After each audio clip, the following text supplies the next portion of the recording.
My hot water bottle. Life on Dingle Road was tougher as I got older. The winters were very cold. One day we went to a secondhand store, and I saw a hot water bottle for sale for a nickel. It was one of those reddish-orange rubber bottles with a plastic screw cap. I told my dad I wanted it, and he balked, saying I wanted to waste his hard-earned money on that nonsense. "What are you going to do with an old hot water bottle?" he would say. But I kept insisting, and Dad was determined to deny my plea. Finally, the storekeeper handed me the bottle and said, "Here, son, take it home. It's on me." My dad agreed to let me have it at that price. Mom and Dad looked at me, then the bottle, and then they looked at each other and shook their heads. I remember all the way home, Dad berated me on the water bottle, but he was really drilling me as to what I had in mind to do with it. When we arrived at the house, we hurried in, and Dad lit the stove with some old newspapers we had picked up in our travels that day. It took about half an hour for the kitchen to warm up. We had a wood pile to get the fire going, and then a few pieces of coal were placed on top to get it a little hotter. Over the fire was the reservoir. It was a copper tank that held some water, which was now just ice. The kitchen stove was the main piece of furniture in the house, especially in the winter months. It was almost all cast iron.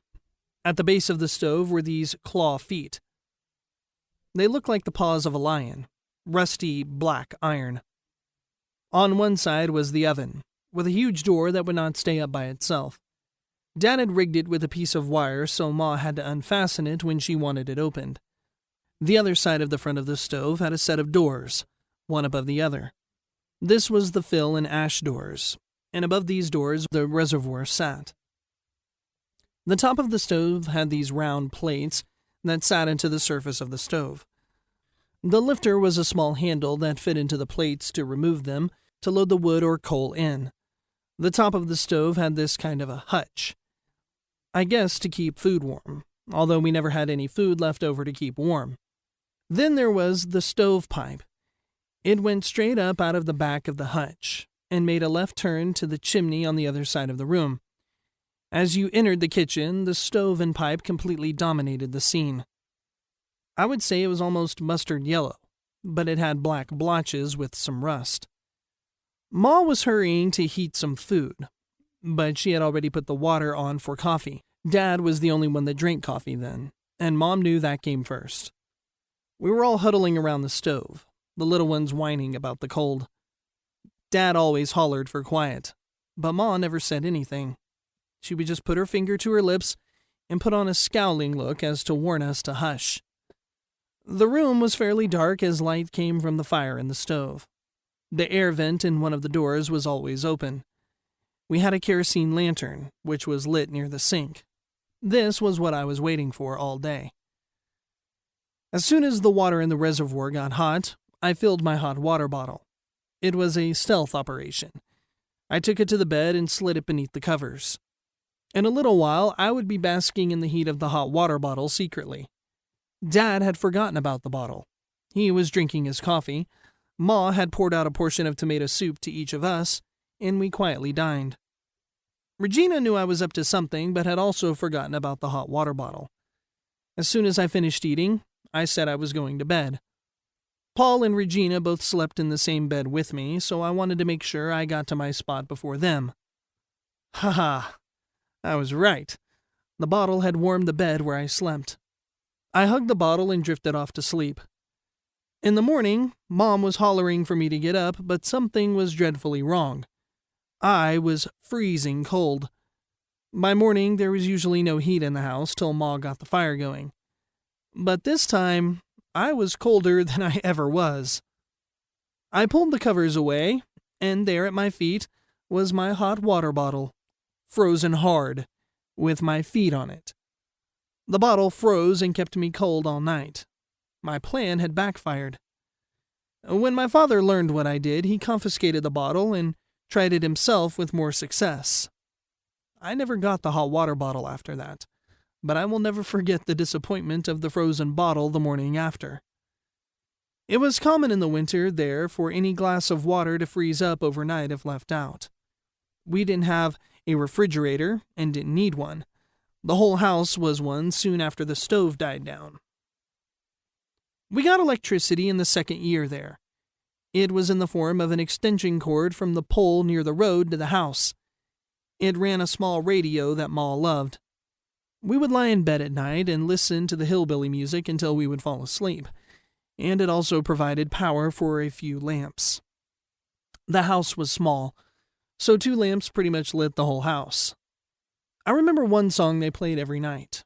I can't remember the words exactly, but we called it the billboard song. It was hilarious, about torn signs on billboards. Back then, it was all we had to entertain us. The landowner rented the little house out next door to a group of Native Americans. They only stayed for about a month and would be gone for most of the day and return at night to sleep. One morning, Paul and I went over there early to find them all sleeping on the floor like a bunch of oversized logs. The little shack was no more than 20 feet long and 10 feet wide, and there were over 14 people living in it. I got to know a few of the men, and one of them, an older gentleman they called Grandpa, caught a large snapping turtle and had the women cook it up. I had never had turtle before, but I thought it was pretty good. Grandpa showed me how to catch turtles with a stick and cut their heads off. One day they came home early and had a big party. They cooked a large hog on an open fire outside. Later that day, one of the women came to our door with a big plate covered with a tray top. She gave it to my mother and said they wanted to share their bounty with us. My mother took the plate and carried it to the table and took the tray off to find a pig's head cooked and with an apple in its mouth. My mother screamed and threw the tray in the air. When she finally calmed down, she covered the tray and set it back over on the counter. We sat in the kitchen and watched the Native Americans dancing and singing around a fire in their front yard. For some reason, my father got home early that night. It was almost dark, and my mother was crying. She showed the pig's head to him.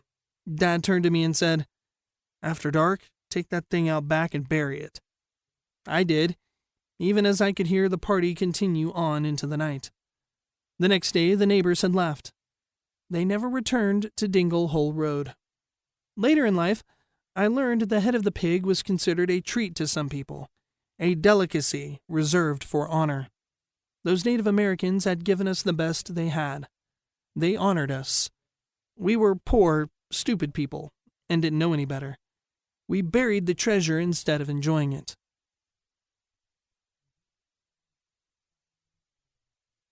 The animals. Paul was a tireless kid. He could run for hours. He would chase rabbits in the backyard and catch them most of the time. He would hold the rabbit by the ears, carry it to the house, and let it go. I think he caught the same rabbit all the time. It was a game the rabbit may have been in on. I never caught a rabbit. We had pigs we planned to butcher in the fall but never did. When winter set in, the pigs froze to death, and Paul and I dragged the dead pigs to an unfinished well hole out back and slid them in. In all, we put quite a few dead animals in that hole. Once a neighbor shot our dog in the driveway. That dog went into the hole also. That old well hole was our official burial site. Chicken suit. My father liked to dress up. He was Italian. He had a rose cashmere suit and a Stetson hat. When he dressed up, he wore rings on most of his fingers. He would wrap his folding money, which wasn't much, around an empty thread spool and hold it together with a rubber band. He would put it in his front pocket. It bulged out in front of his pants. He knew he had a wad of something in his pockets. Sometimes he would just wrap paper and then a few ones around the spool. I think the people he hung with at the time must have inspired him to do those things. When he dressed up, it meant he was going out. Not us, not Ma and him, but he was going out. It was as if he lived 2 lives, one with us and another in town as a wheeler dealer. When Dad dressed up, it meant he would not be back till early in the morning. When it came time to kill a chicken for food, Ma or I would have to do it. One afternoon, I was ordered to kill a couple of chickens for our dinner. Dad was dressed in his suit and standing in the yard. My cousin Bob was with us that day. Bob lived with us quite a bit. When he heard I was going to kill a chicken, he offered to do it. He said he saw his grandfather kill chickens by wringing their necks. So he grabbed one of the chickens and began to twist the neck. The chicken squawked and Bob dropped the bird at his feet. "Oh, I think I'm going to be sick," he said. The poor bird's neck was broken. It hung to one side as it ran to and fro in the yard. I grabbed the axe and chased the bird down and chopped its head off. The chicken began to run around, squirting blood everywhere. Then it happened. The chicken came right at my father and squirted a stream of blood across his cashmere pants. He was furious, and he ran to the house and changed his pants. Ma was soaking the soup pants in cold water. I was the culprit, and Dad hollered and threatened to beat me with my arm if the stains didn't come out. Ma called me in and told me to help her. I think she wanted to get me out of the way. She said to me, "Good for him. Stay in here and wait till he goes." He did leave with another suit. Not as fancy, but he and Bob rode off as I hid in the house. I couldn't figure how I was responsible for the blood on his pants, but one thing about my father was, if something went wrong, it was always someone else's fault. The Baldneck Rooster. Dad liked to watch the roosters fighting. He even introduced new roosters into the population for that specific purpose. One day he came home with a bald-neck rooster, one of the ugliest roosters I had ever seen.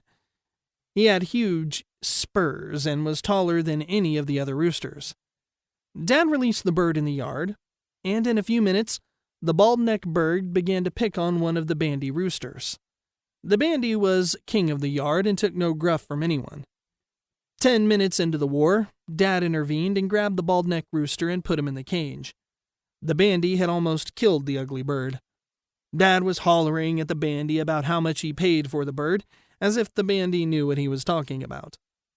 I nursed the bald neck back to health over the next few weeks, but he was never released. Dad sold him to a neighbor. I remember him telling the neighbor about how he had to keep the bird pinned because he was apt to kill all the other roosters if he was released. The neighbor was just like Dad. He wanted that killer bird. Dad bragged to us later about how he sold the bird to the neighbor.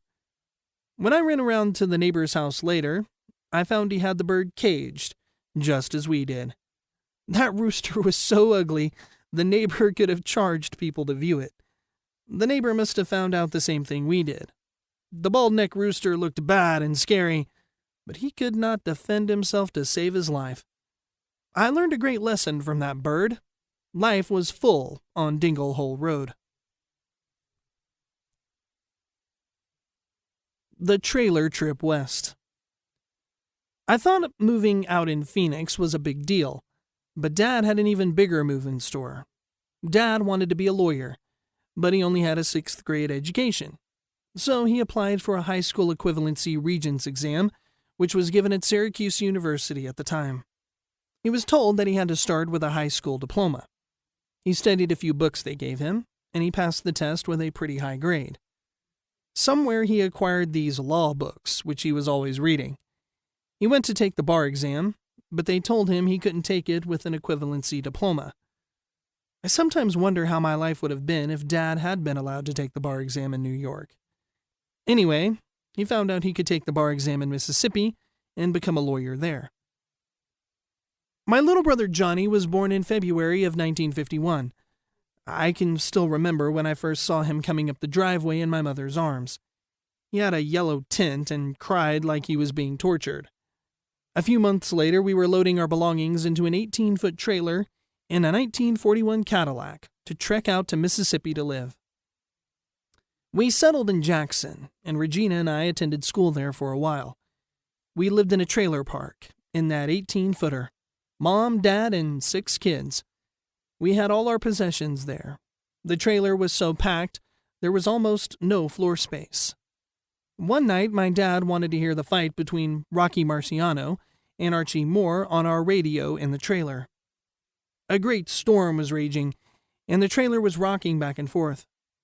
We listened to the pre-fight announcements, and just before the fight started, our power went out. Dad scrambled to the car to hear the fight. Ma and us kids were huddled together. The little ones were crying hysterically in the darkness. After a few minutes, Dad came back in the trailer soaking wet. He said by the time he found the station, the fight was over. The next morning, the park was flooded. The park owner had a monkey caged up near her house, the cage almost totally engulfed in water, and the monkey had almost drowned. The town was just about all underwater. I later tied the storm to the Marciano Moore fight. We got in only one marking period at school when Dad decided to leave Mississippi. He had this idea of going to California. He sold the law books going through Texas. It was a long, slow trip with some schooling and many flat tires, but we finally reached Los Angeles. California. The sun just seemed so hot. It reminded me of the kitchen stove back on Dingle Hole Road, when it was blazing with kindling wood and how it would burn your face if you got too close. There was just no place to hide from the heat.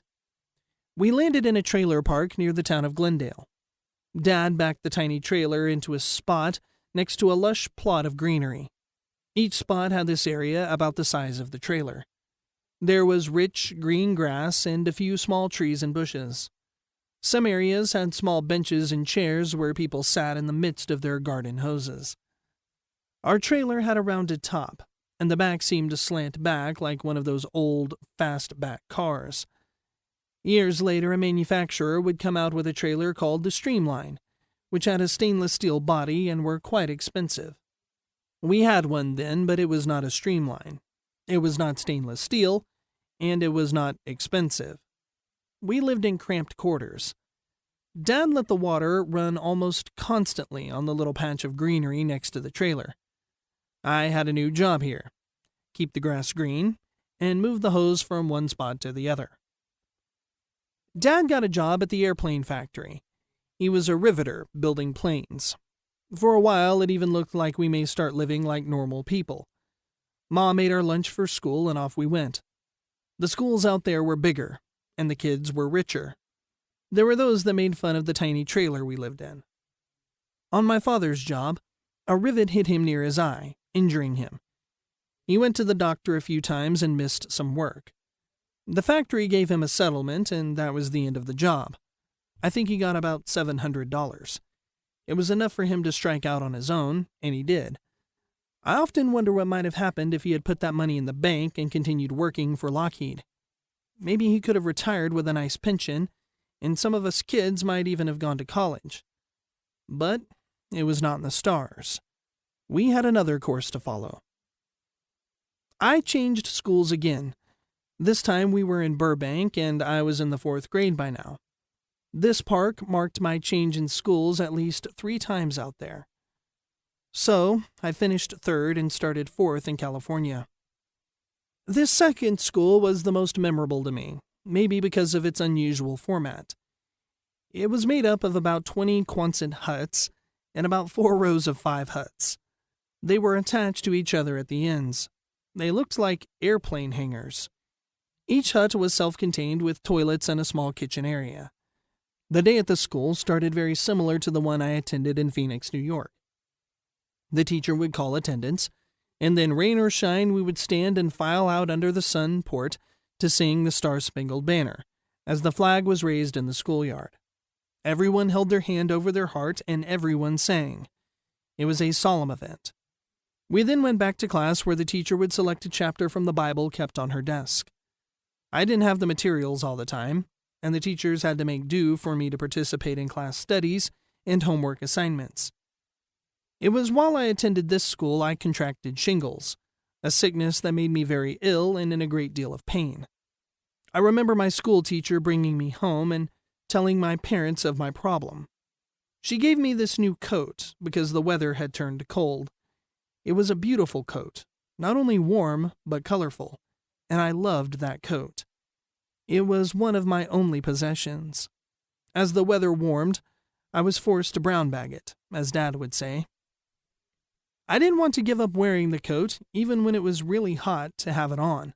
I would say, "It's a little chilly this morning. I think I'll wear my coat."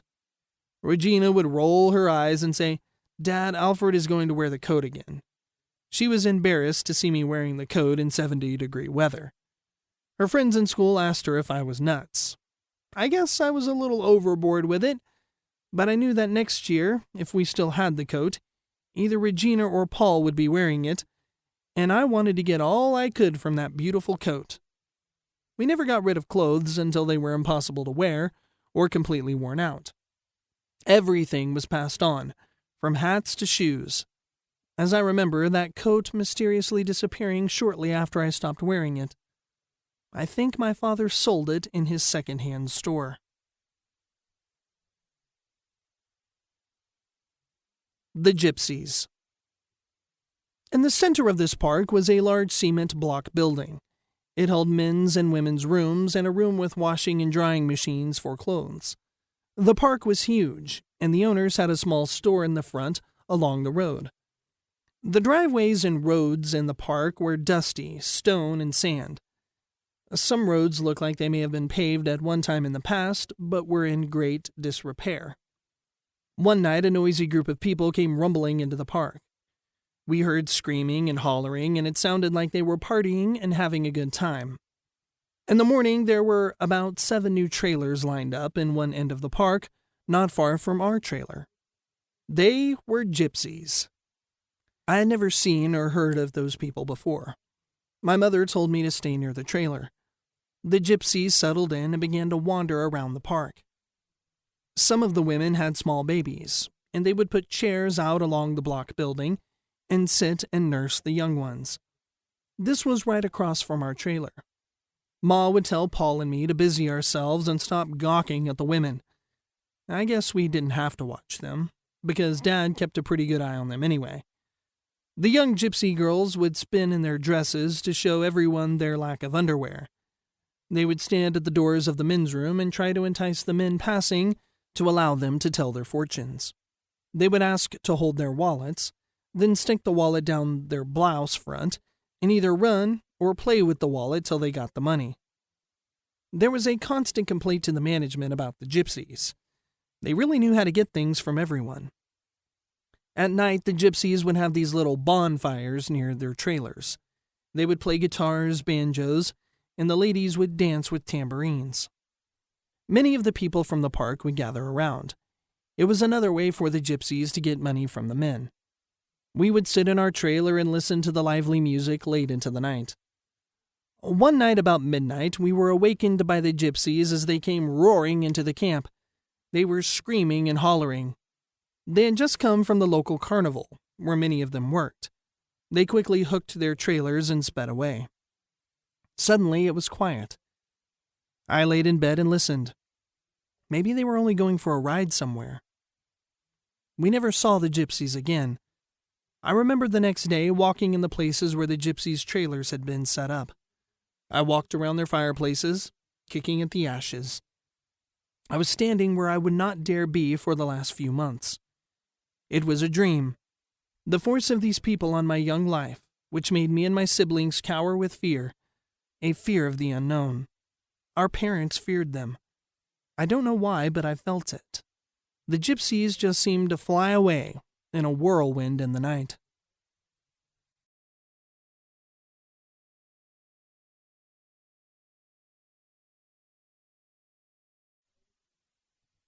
Shoe business. Dad's new thing was a cut-rate store in downtown Burbank. He began to collect used furniture and clothing for the store. He had stoves and refrigerators stacked to the ceiling. One area had racks of clothing and shoes. This was my back-to-work mode.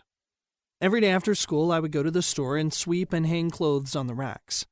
Sometimes I would help him move the heavy furniture around the store. Then there were the shoes. One day my father made a deal with the president of a shoe factory. He agreed to give all his seconds to the store. Seconds are shoes with some defect in some way. I remember the day they were talking about it in the back of the store. How many of those could there be, I thought? How many mistakes could they make? Then, one day shortly after that meeting, Dad took Paul and me to a vacant lot not too far from our house, about a mile away. He explained that he wanted us to come here every day after school to sort shoes. While we listened, a huge truck came to the spot. Dad motioned for the driver to back up. The truck backed to the middle of the lot and dumped about 10,000 shoes right there on the ground. The pile must have been 10 or 12 feet high. Black shoes, brown shoes, Oxford shoes, ladies' and men's shoes, all mixed together. Dad picked up a couple of the shoes, holding them in front of him. He explained how we should look for matches. The color, the size, rights and lefts, all these things had to be considered. Then we put the matched shoes on a box. We began to search the pile, meandering around the huge dump of shoes. After a few minutes, I found a match. One of the shoes was scuffed on the toe. The other had some noticeable defects also. After a short time, Dad left us and said he would return later on. Paul wanted to throw the shoes around and play on the pile of shoes. He climbed to the top of the pile and threw himself down, tumbling over and over till he reached the bottom. After a while, I grabbed Paul and told him I needed his help. "This is serious. We have to find some matches before Dad returns," I admonished him. We searched all afternoon and succeeded in finding a few matches. When our father finally returned, he seemed somewhat pleased and told us to get over to those shoes every day after school to sort them. The walk from school was only about 4 or 5 blocks to the shoe pile. It was in a nice neighborhood with small ranch-styled homes lining the streets all around the empty lot with the pile of shoes. Our lot was on the corner. It had tall grass and some small shrubs. There were fresh sidewalks out front.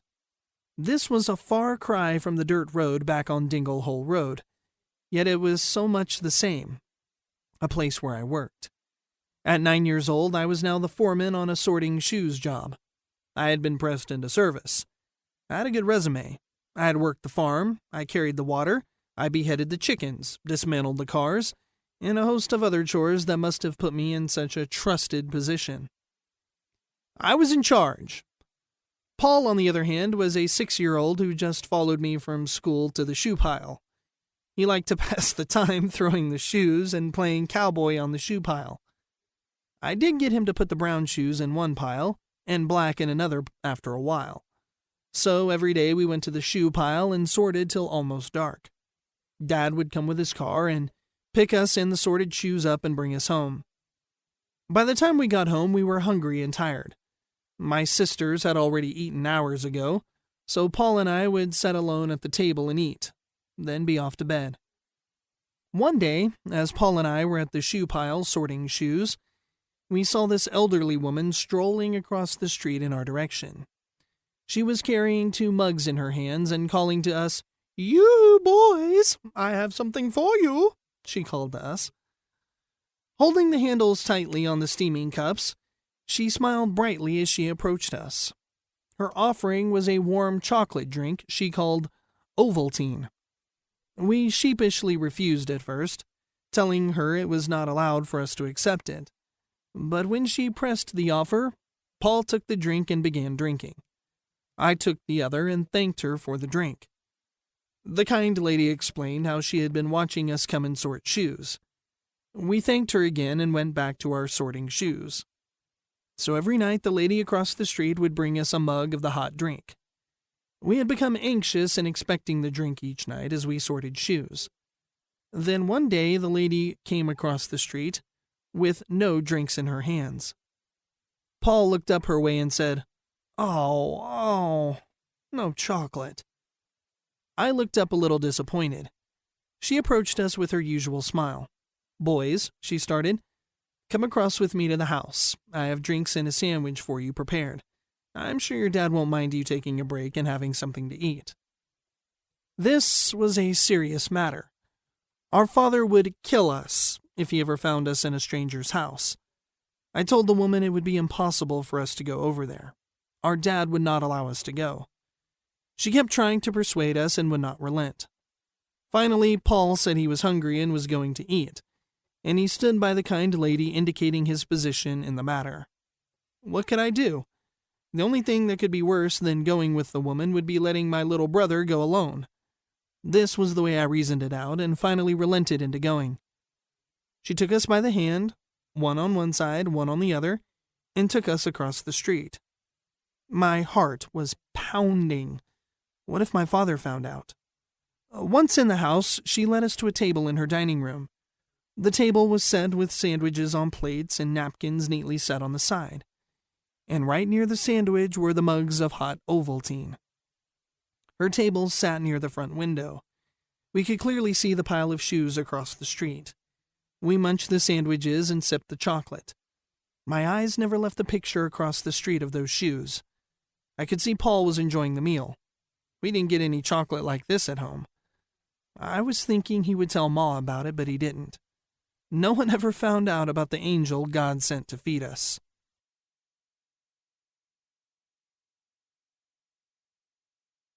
Back to Syracuse. When we reached Syracuse, there was some problems in getting adjusted. I think we had help from the welfare in getting a place to stay. Ma had 6 kids and no means of income. We ended up living with a family on Krause Avenue in Syracuse. We had an upstairs apartment. I started in school at Washington Irving Grade School, and by now I was just finishing 4th grade. With only a few weeks to go, I had to do a lot of studying to pass into the 5th grade. Now the Allen family lived downstairs. There were 3 boys and a girl named Ruby. Freddie was the youngest of the boys. He was about my sister Regina's age. He had been stricken with polio when younger, and it left him crippled. He had braces on his legs and walked with crutches. Freddie was homeschooled. He was a diabolical imp, a spoiled brat, and I'm being kind. Freddie did what he wanted. If he didn't get what he wanted, he would throw a tantrum that could be heard for a city block. The first time we experienced it, we were upstairs. Freddie was screaming and throwing things around. The next day, my mother asked what happened. Freddie's mother sheepishly told her about Freddie's temper. He always got this way. We were without Dad during this time. There was a kind of easiness to my life. I'd go to school and afterward watch a little TV downstairs at the Allens. On the weekend, we would go downtown and see a movie at one of the mini movie houses. You could go to a matinee for a dime. All the kids would go, and sometimes the theater would pass out bags of popcorn for the kids. It was a great time. Then one day I got home from school. I started upstairs, and Mrs. Allen caught me and said I should wait downstairs for a while. I shrugged her off and darted up the stairs. I opened the door, and there, standing in the center of the room, was my father. Mom was sitting on the end of the bed. He was cross-examining her, and he almost ignored me. He glanced my way and continued his questions. Ma was crying. I stood there for about a second, and he looked back at me. "Haven't you got something to do?" he said. I turned around and went downstairs. Mrs. Allen told him he could not stay there. The next thing I knew, we were living in Manlius Center, New York. I was finishing 4th grade, and after a short summer, started 5th grade. 5th grade was kind of hard for me. I had trouble with the multiplication tables. Those times tables were impossible to learn. I had a little tablet, and on each page I wrote the times tables. Page 1 were the 1s, page 2 were the 2s, and so on up to the 12s. I lived with that tablet day and night. I also was a fairly bad speller. I couldn't spell to save my life. I had to work extra hard at those 2 things. Now, history, geography, and science were easy for me. I could read a book and remember it like I was reading it during a test, but I couldn't do it with spelling and the times table. At this point, I think it is interesting to bring up a coincidence. While attending the school at Washington Irving in the 4th grade, a 3rd grader named Francis Parker attended the school at the same time. When we moved to the Manoa School District, Francis' family also moved into the school district. I never consciously remember seeing or meeting her at Washington Irving or at Manoa back in 1954. It wasn't until I returned to Manoa some 8 years later that I met her through my sister Regina. After high school, we dated and married in '65. My father had a store in Manlius Center. It was a small ma-and-pa type store, a few canned goods and candy. He sold some refrigerated goods like milk and sodas. A bread truck came every day with fresh bread. He was always telling us the food was for the customers. We ate a lot of macaroni back then. Ma would cook 3 pounds, and everyone got 1 helping. We lived in a house next to the store.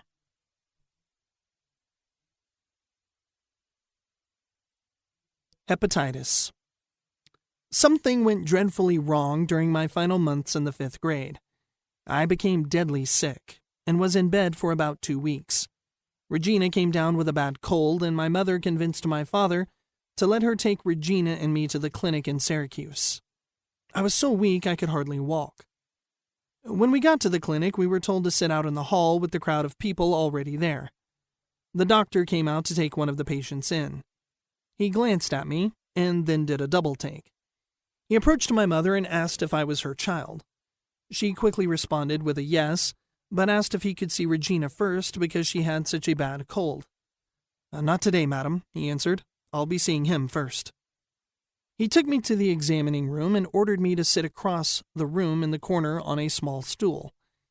He was speaking to my mother, and at one point she raised her voice and said, "No way." What I could not hear was what the doctor had in mind for me. When he first saw me, he noticed a yellow tint to my skin. He said I would have to be held for observations and that I could not be allowed to leave under any circumstances. Ma told the doctor that her husband would not allow me to stay there. The doctor called my dad, and I guess Dad got pretty scared because he came into town. By the time he got there, I was already in the hospital. My parents came in dressed in long robes and masks. Seeing them like this was frightening. What was wrong with me? At first, I was in a lone room with a thick glass on one side. I remained there for about a week. After that, I was moved to a ward where there were others suffering with the same disease. There were about 20 in all, and many of them were from Syracuse University. We all had hepatitis, a disease of the liver. We were fed big meals with milkshakes and fruit nectar. I never ate so well, but it did little good. I grew weaker and weaker as the time went by. There was an epidemic of the disease in the city. Everyone that had contact with me had to have blood tests and shots to boost their chances of not getting the disease. At first, my father refused the shots. He was chicken. When they told him he might die, he took the shot. Ma told me this years later.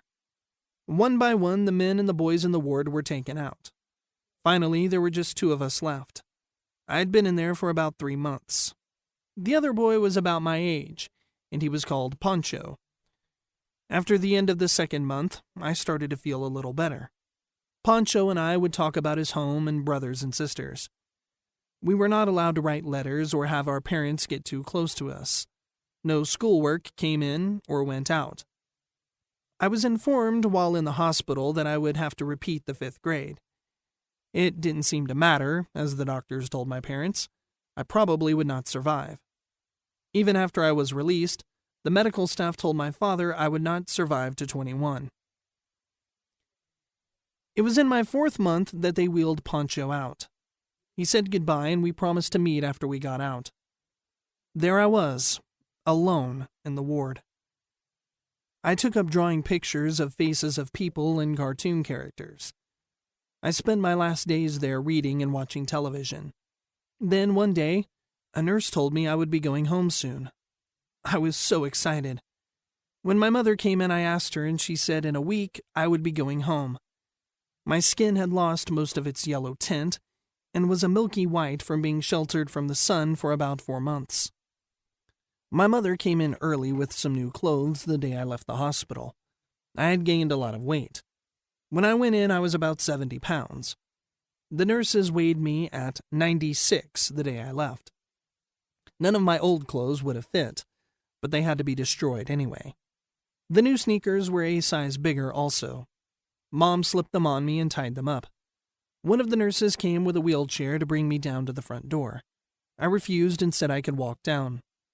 When I jumped off the bed, I fell flat on my back. I could not stand. My legs would not hold me up. I was in shock. What had happened to me? Then I was told I would have to go slow with standing, as my strength in my legs would slowly come back. When I got home, I asked my mother if she got Poncho's address, as I wanted to write him and tell him I was home. My mother changed the subject, saying that I could do it later when I was stronger. I kept asking, and she kept hemming. Finally, she told me that Poncho didn't make it. I thought she meant he was still in the hospital. Then she hugged me and said Poncho didn't survive the disease. He had died just a few days after he was removed from the ward. I later learned that almost all the people in the hospital ward with me died from the disease. Gumball caper. The little store my father had was still